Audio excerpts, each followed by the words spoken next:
মশিউর রহমান সম্রাট ধরে বাসায় এই জায়গাটায় আমার লালটে। সাভারে একের পর এক নৃশংস হত্যাকাণ্ডের ঘটনায় গ্রেপ্তার সিরিয়াল কিলারের আসল নাম মশিউর রহমান খান সম্রাট নয় বলে জানিয়েছে পুলিশ।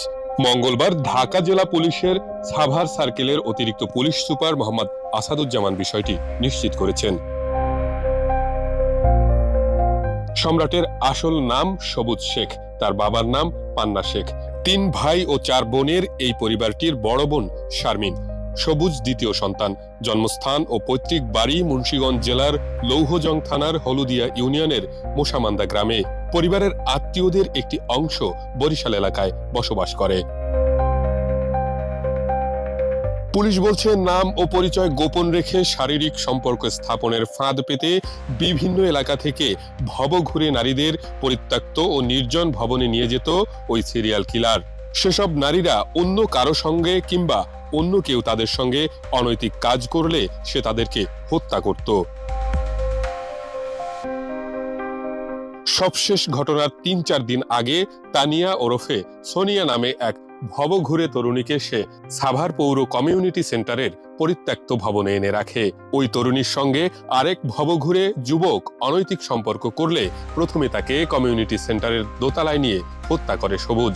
এরপর ওই ভবঘুরে তরুণীকে নিচতলায় হত্যা করে মরদেহ কাঁধে করে নিয়ে দোতলার টয়লেটে ঢুকিয়ে দুজনকে একসঙ্গে আগুন দিয়ে পুড়িয়ে দেয়।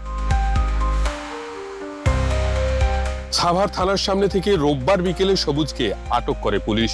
পরে সাভার পৌর কমিউনিটি সেন্টারের পরিত্যক্ত ভবনের ভেতর থেকে এক কিশোরী সহ দুজনের পোড়া মরদেহ উদ্ধারের ঘটনায় তাকে গ্রেফতার দেখানো হয়। সোমবার 10 দিনের রিমান্ড চেয়ে আদালতে পাঠানো হলে জিজ্ঞাসাবাদে সে 6টি হত্যাকাণ্ডে জড়িত থাকার কথা স্বীকার করেছে। Dhaka chief judicial magistrate Tajul ইসলামের আদালতে 164 ধারায় স্বীকারোক্তিমূলক জবানবন্দি শেষে সবুজ শেখ ওরফে সম্রাটকে গত রাতেই কারাগারে পাঠান আদালত। প্রাথমিক তদন্তের তথ্য অনুযায়ী সম্রাট ওরফে সবুজ প্রথমে খুন করে 2025 সালের 4 জুলাই। ওই দিন রাতে সাভার মডেল মসজিদের সামনে আসমা বেগম নামে এক বৃদ্ধাকে শ্বাসরোধ করে হত্যা করেন তিনি। পরবর্তীতে ওই বছর 29 আগস্ট সাভার পৌর কমিউনিটি সেন্টারের পরিত্যক্ত ভবনের ভেতরে এক যুবককে হত্যার পর মরদেহ পুড়িয়ে দেন। এর প্রায় 1 মাস পর 11 অক্টোবর আরো এক নারীর মরদেহ উদ্ধার হয় কমিউনিটি সেন্টারের ভেতর থেকে। তাকেও সবুজ হত্যা করেছে বলে স্বীকার করেছে। গত বছর 29 ডিসেম্বর ওই কমিউনিটি সেন্টারের ভেতরেই আরো এক যুবককে হত্যা করেন সবুজ। সবশেষ গত শনিবার রাতে এক কিশোরী সহ দুজনকে হত্যার পর মরদেহ পুড়িয়ে দেন তিনি।